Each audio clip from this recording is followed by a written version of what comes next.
Awesome. All right. Well, it is noon, so let's kick it off. That works. Good afternoon, everyone. Thanks for joining today. My name is Dan Maloof, Senior Director of Product here at Irons. Excited to be hosting this week's tech briefing. Thanks to Haley for hosting the last 2 weeks. Appreciate that.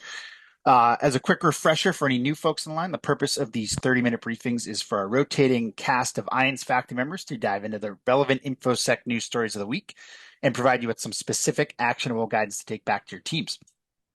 With that as backdrop, thrilled to be joined today by two of our Irons faculty rock stars, Wolf Gorlick and Jake Williams. Wolf is the Chief Information Security Officer for Michigan's Oakland County, and Jake is VP of R&D at Hunter Strategy and a former startup founder with decades of experience in technology and security. Wolf and Jake, thanks so much for joining us. Hey, good to be here. All right, let's take a look at the agenda today. First story we're going to talk about, it's gotten a lot of, obviously a lot of press, mainstream press. I think it sort of started coming out last weekend. Then we saw the mainstream press kind of pick it up earlier this week, but a lot of reporting around it, a lot of, differing views. But there is some news that the U.S. has paused offensive cyber operations against Russia during the negotiations over the war in Ukraine. So we'll dive into kind of the tangible takeaways, practical guidance we can come out based on that news and kind of where we stand now. After that, we're going to take a look at the Bybit hack, in which North Korean hackers stole $1.5 billion worth of Ethereum.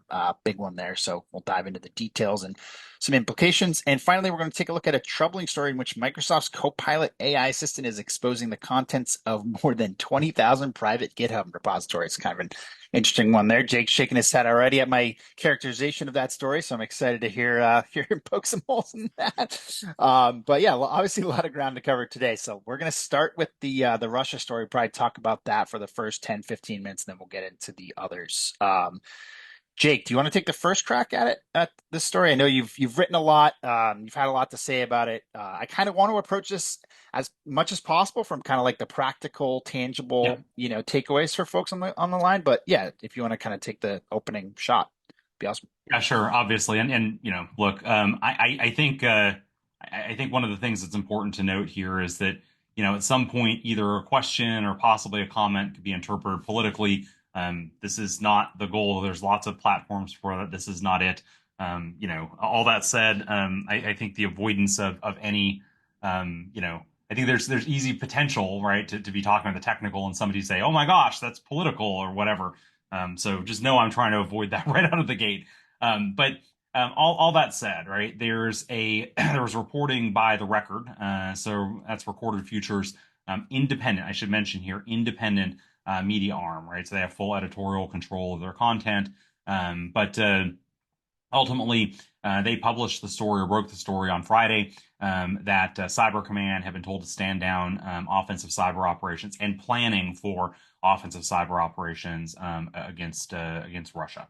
And so, I wrote an opinion piece in SC Magazine that got published yesterday. I blogged a bit about this over the weekend, but the opinion piece went live yesterday.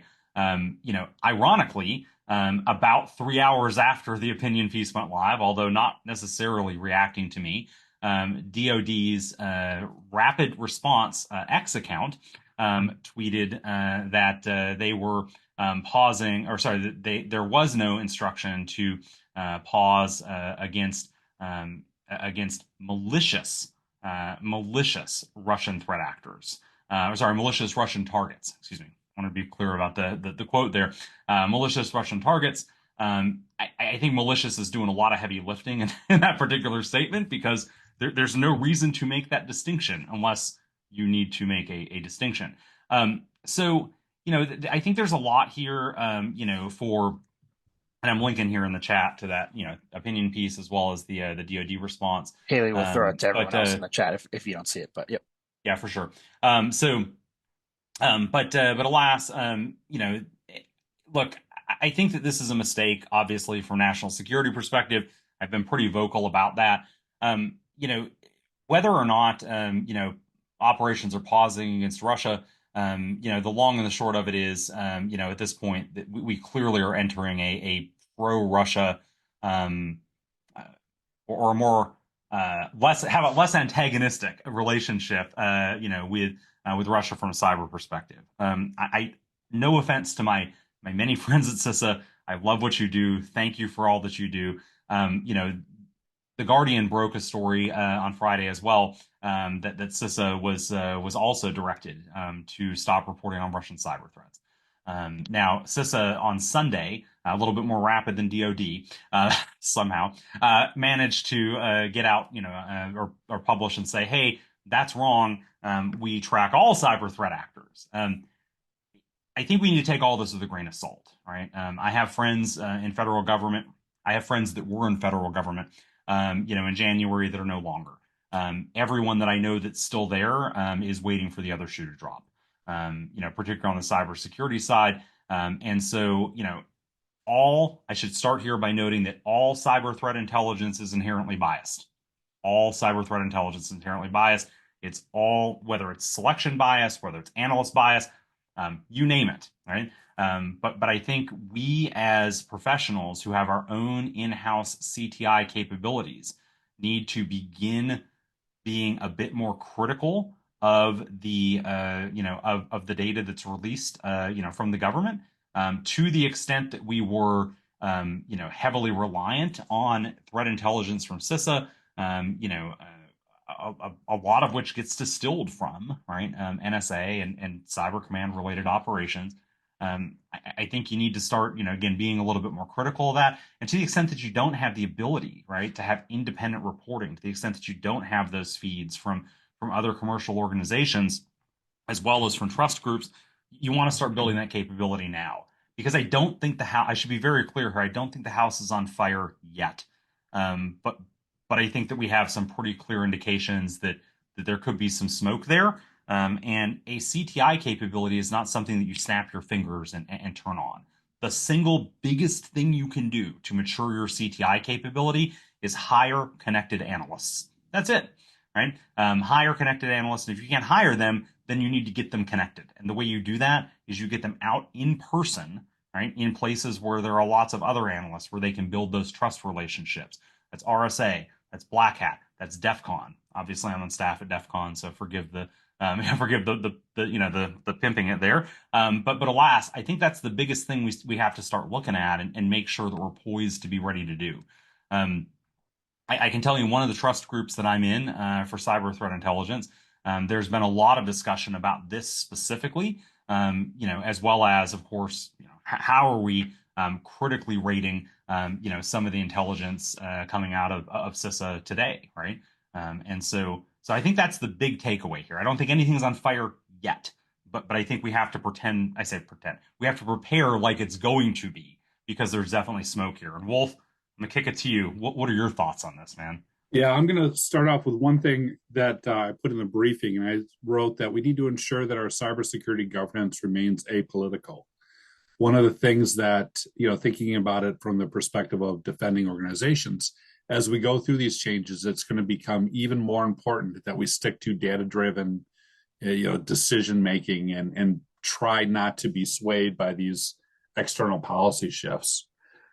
But your point about CTI was exactly what I focused in on, right? Because I'm an old school defender. I've not been on the adversarial side. Cybercom and that certainly raised my eyebrow.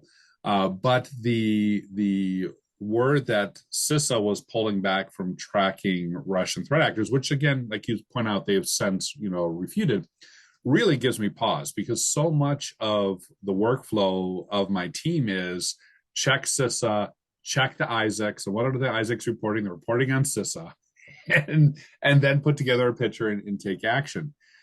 So I am concerned if we start to degrade that posture and that information signal, which means we're putting much more of an onus on our vendors, right? Like, what is our threat intelligence vendors telling us, and shifting from public to private? Maybe that's good. I don't know.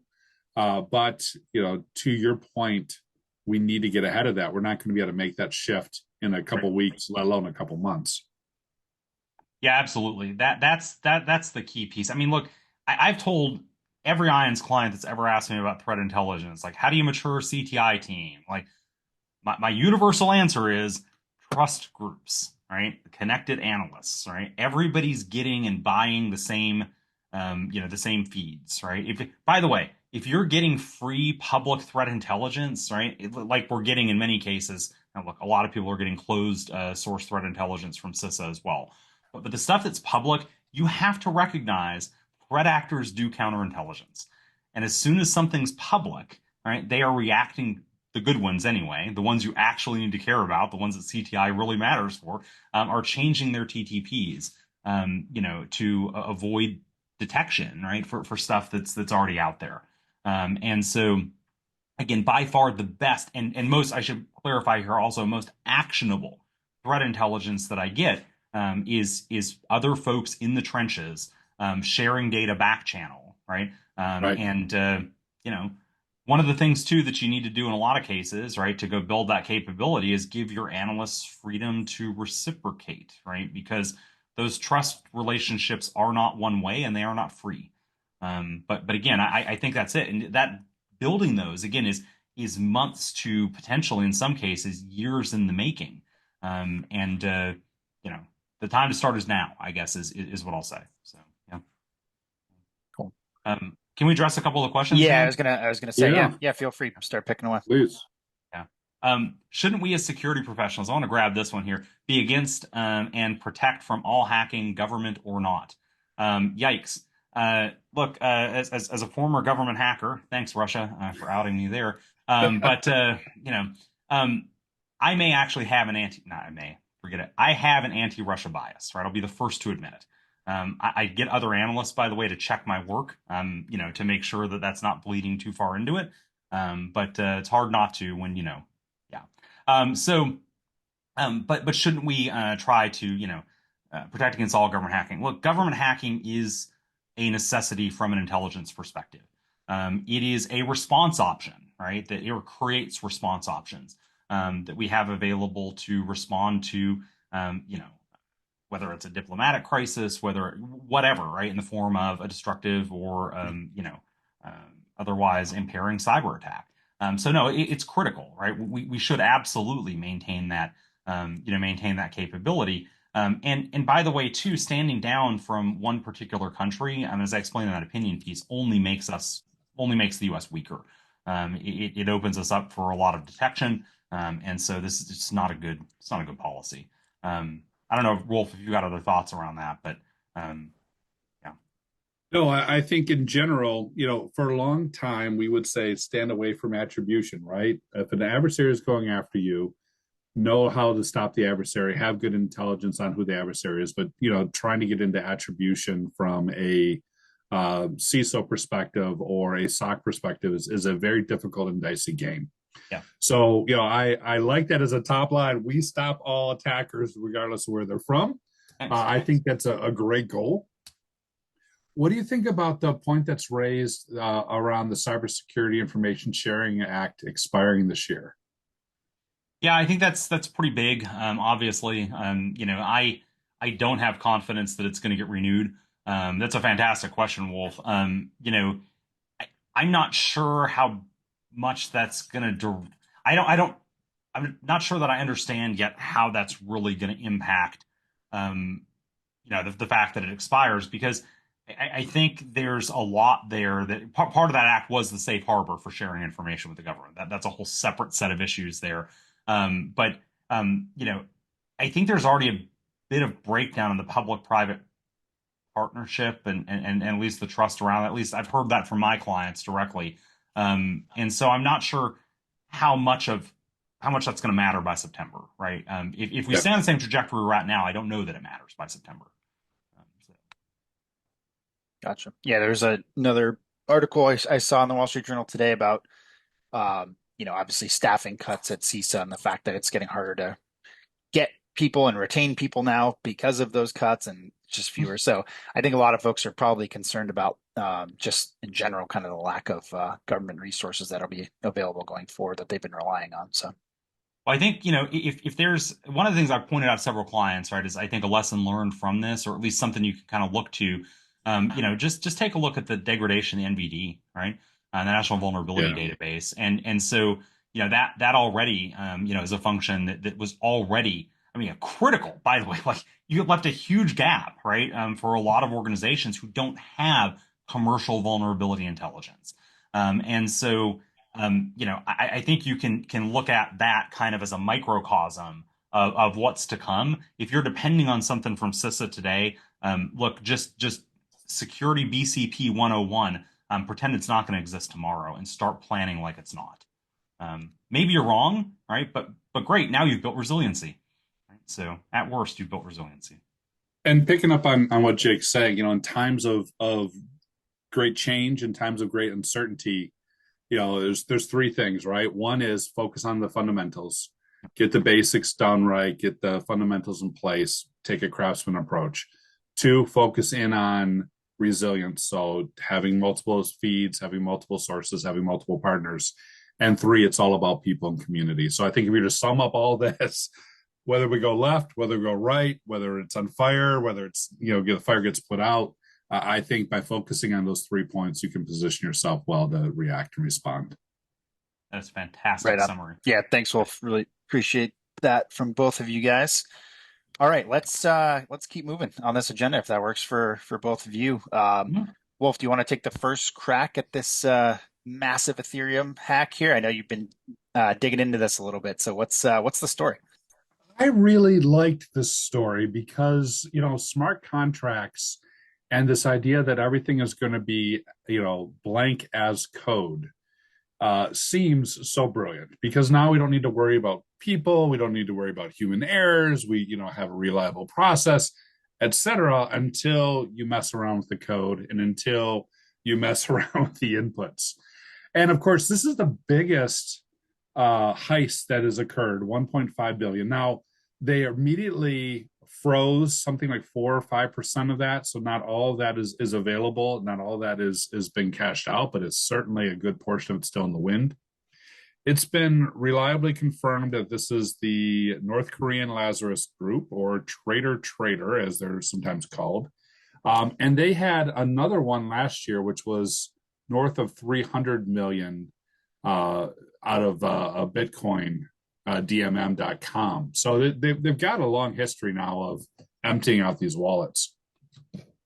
The way that this worked, is it easier to steal cryptocurrency than real money? Is the question was just answered. I'm going to tell you how this worked, and then you tell me if this sounds easier or not.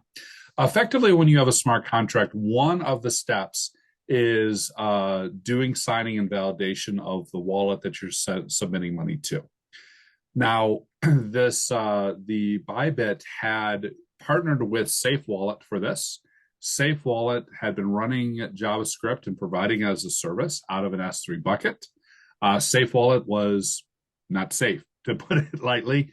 The adversaries got in, they compromised that JavaScript, and they set it up to look for massive transactions from Bybit. And when those transactions occurred, they set it up to change the sender, right, to send the money, or change the recipient to send the money to the Lazarus Group or Trader. Like And they Office also Space, send it. kind of. It's, yeah, just like Office Space, except for instead of taking a fraction of pennies, which was great, right? The Office Space, the Superman hack, the sausage, we used to all love that. Instead, take it all, send it to their wallet, and change the recipient so that Bybit didn't recognize it. This was clearly a well orchestrated attack because the minute it executed, they got back into Safe Wallet and 2 minutes later removed the malicious JavaScript code. So they were clearly on it. That the code was in place for several days before it executed. It's a really intriguing example of how these smart wallets can be compromised. It also makes me think about third-party risk management, the third-party JavaScript that so many of the applications that we rely on are tied to. And is it easier to steal cryptocurrency than real money? Yeah, maybe if you can get in, but That's a likewise, maybe thousand not. percent easier, right? I mean, yes, there's always a paper trail, right? But there's generally like no physical risk than stealing real money. I guess if you're asking about like bank, bank heist kind of stuff, I still think it's easier to steal crypto because, there's no clawback mechanism. Yeah, absolutely. Yeah. And the Granted, there's average always a bank paper heist trail. There's a is blockchain, but we have mixers for that, right? right. Yeah. I I don't know. I think, I mean, if I can like take a quick stab at this, like Please. this to me, couple of things. I want to challenge what you said early, Wolf, with the smart contracts, like great idea or sound like a great idea kind of thing. I'm not Super sure if tongue in cheek. what's that? Super tongue in cheek. Go Oh, ahead. rock on. Okay, good to go. I was like, man, is Wolf having a stroke? But okay, excellent. Okay, good to go. I hadn't called 911 yet, so that was good. Look, smart contracts are a really interesting idea in theory. The problem with smart contracts is that they are code. And look, historically, through all of computing history, we've sucked at coding, right? Coding securely. And so people that now turn around and say, oh, well, I'm going to put massive amounts of, financial assets, right? In basically wrapped in this code. It's frankly like I don't understand how people get to that it's just hubris, I guess, is what it comes down to, right? That they say, well, don't worry, I'm sure I'll be one step ahead of a threat actor. I'm sure I won't make mistakes in my smart contract. I've done forensics on several of these, right? They're all heartbreaking cases, where people are. I get that we create code that has vulnerabilities that's up in front of financial transactions, but exploiting that code is a stepping stone on the way to stealing money. It's not the end, right? It's not like there's a vulnerability and now your money is gone. This is just not the future of finance. And by the way, here I'll note that it's every week, right? In fact, if you want like a history of some of these, this is the biggest, right, by a bit. Hack that we've seen by Lazarus Group with crypto involved. But if you follow Molly White, she's got a site called Web3 is Going Great, where she actually chronicles these hacks, and she had to step back from it to really like only cover the big ones, right? She had to come, like say, hey, if it's not at least eight figures, like it's probably not going unless it's a really slow news day, and so I I love all the ideas, right, of crypto. I think they're neat from a techno libertarian kind of whatever. In practice, right, like it's failure after failure after failure after failure after failure. And at some point, I get the whole like, hey, it's a nascent technology, whatever. Cool. We haven't found a safe enterprise product market fit for blockchain. Here now, what are we pushing almost 2 decades after the 2008 paper? Right, so, I did some back of the napkin math, and the average bank heist will net around $6,000 to $7,000. mhm. In 2024, the average cryptocurrency heist netted around $7 million. So it's an entire different order of magnitude. You're right. No clawback, limited protections. I will say one additional thing to this, because again, CISO hat on. Most of us are not running cryptocurrency, as Jake just pointed out. So this is a great story to have in your back your pocket if you want to open up conversations around verifying your own internal transactions, verifying your own financial protections. The 1.5 is a big number. And then we say, here's how they did it. Now let's have a conversation internally about how we would protect our much smaller amounts of numbers that are potentially at risk. And that's exactly how I was using the story in a tabletop yesterday. Awesome. Sweet. All right. You want to keep going? Yeah, Favorite topic? sure. Wolf, Copilot, I what's know the we only have Copilot story? Yeah. 5 minutes. So here's the thing, right? Time of check, time of use, talking about the oldies and the goodies.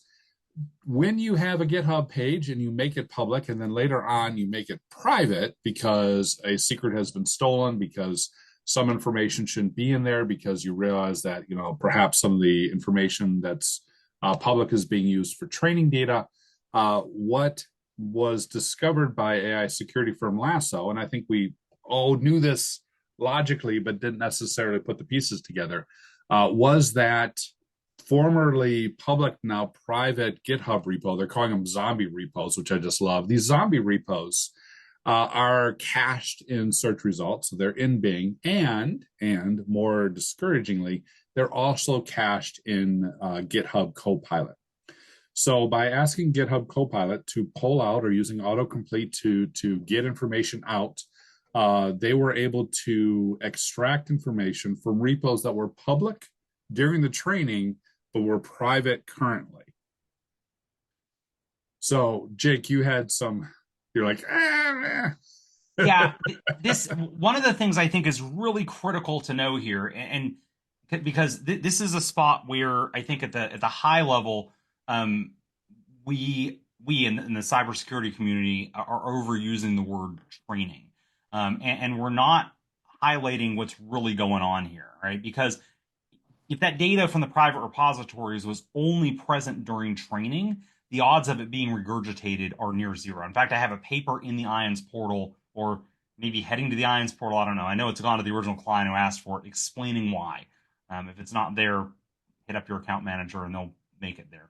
And so, um, but uh, but alas, explaining why like data that just appears in training is not going to be regurgitated, and that's the case here too, right? What happened here, and again, it may sound like I'm splitting hairs, but I think it's important because by far, like me and Summer talked about yesterday on our webcast, the biggest misconception that we have to break down for folks is that data that you submit to an LLM might be trained upon and then regurgitated, and it's like again the odds of that are infinitely approaching zero. What happened here, this particular Copilot build relies on retrieval augmented generation.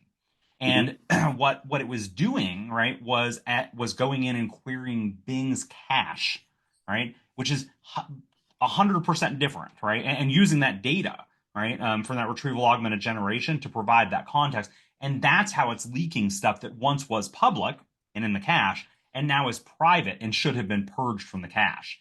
So this itself is I think it's important to get to that detail because it does kind of highlight some of the issues that we have, right? One of the um, one of the big concerns, right, that I hear again and again is what about Copilot for M365? Well, that relies on your permissions, right? Your role-based access control through Microsoft Graph. If you update your permissions, right, Graph updates within for the SLO 24 hours, right? And so I, here there just was no build, there was no apparent thought around purging stuff out of that cache, right? So anyway, if it sounds like I'm splitting hairs, I'm trying to get down to what is the actual risk here so that we can model those with our own internal applications, right? So, anywho, No, and I'm glad you're splitting that risk because it really does come back to the fact that it was in the Bing cache, but even after removed from the Bing cache, it's still somehow available to Copilot, right? So uh, there's a yeah, but go that's ahead. because they have that data cached, right? And it's being queried by Copilot. It's not regurgitating training data. I'm It's not saying it's regurgitating the yeah. training data, right? So No, no, my gotcha, point gotcha. is it, when you think about removing it from the cache, and this is the thing I put in terms of the write up. If you're building your own model and you're doing these tabletops, right? Just because I removed it from an upstream cache, where else is it available for retrieval? Where Yeah, else is it available for delivery? And you yes. really need to tabletop that because if you got a takedown request for your model and you don't know how to remove that data, you're in a world of hurt. Amen, brother, because that is the like as folks are talking about training and whatnot, like California AB 2013, right? If you're making the model publicly available, will require you, right, to talk about data provenance. But man, even if you're only using it for internal use, you better know where that data came from, the provenance of it, and then the contractual stipulations tied to that data, right? Because no data comes for free, right? You either have an privacy policy or contractual terms around it because you got a B2B or something governs the use of that data. So 100% Wolf, I'm with you, man. And also from a GitHub perspective, I'm going to give a shout out to Tom in the comments. This reminded me like just because we made it private doesn't mean it's really truly private, right? Once it's on the internet, it's always on the internet. So if you're not sure, start with a private repo and only turn them public on very specific use cases. Love it. Right on. Awesome. We're right up on time. So appreciate it, guys. That was packed agenda, a lot of insights flowing there. So yeah, really appreciate the time today, fellas. And we will certainly do this again soon. So thank you, and we'll talk again. Thanks. Take care, All right. folks. Thanks, guys.